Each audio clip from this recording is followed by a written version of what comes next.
In a dynasty of conquerors, rulers, and warriors, Selim II stood apart. He was not a man of the battlefield, nor a reformer of great systems. His reign was marked by luxury, leisure, and one defining indulgence: wine. Today, we dive into the life of a sultan whose rule was as unorthodox as it was consequential. Selim II was born in 1524 into the heart of the Ottoman Empire at the peak of its power. His father, Suleiman the Magnificent, was one of the greatest sultans in Ottoman history, and his mother, Hurrem Sultan, was equally influential. Growing up, Selim was surrounded by not only wealth and luxury, but also the pressures of being a prince in an empire that spanned 3 continents. Unlike his warrior father, Selim's interest lay more in the palace's pleasures than in the harsh realities of governance or military campaigns. His childhood and youth were spent largely in the company of poets, artists, and the court's elite, and his relationship with his mother shaped much of his worldview. As the favorite son of Hurrem Sultan, Selim avoided the battlefield in favor of more intellectual and leisurely pursuits.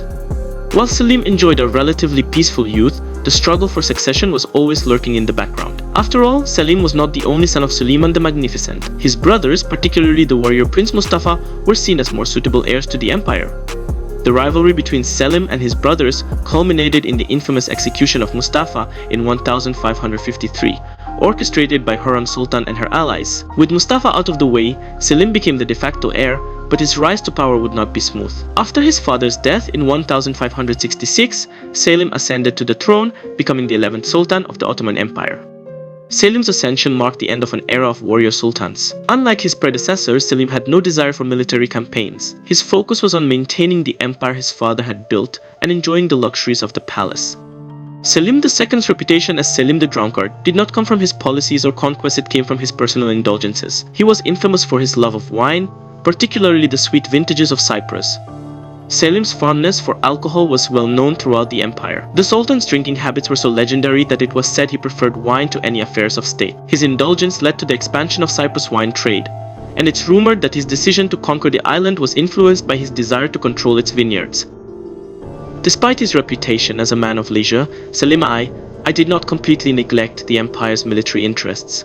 Although he personally avoided the battlefield, his reign saw one of the most pivotal naval battles in history, the Battle of Lepanto in 1571. Under Selim's orders, the Ottoman navy sought to expand the empire's influence across the Mediterranean. At Lepanto, however, the Ottomans faced a coalition of Christian forces led by Spain, Venice, and the Papal States.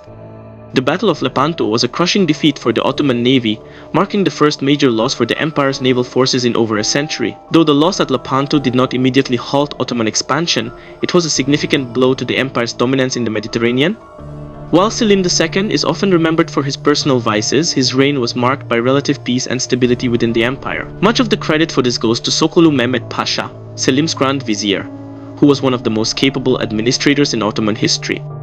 Selim II trusted his viziers to handle the complexities of state. Sokolu Mehmet Pasha managed the empire's affairs, from tax reforms to military campaigns, allowing Selim to enjoy his lavish lifestyle. The Grand Vizier was so influential that many believed he was the true ruler of the empire during Selim's reign. Sokolu's expertise ensured the empire's continued stability and even allowed for some notable victories, such as the conquest of Cyprus in 1571. Under his guidance, the empire expanded and thrived economically, even as the Sultan remained detached from the day-to-day operations of governance. Selim II's reign also saw one of the Ottoman Empire's greatest architectural achievements, the Selimiye Mosque in Edir. Built under the guidance of the legendary architect Mimar Sinan, this mosque is considered a masterpiece of Ottoman architecture.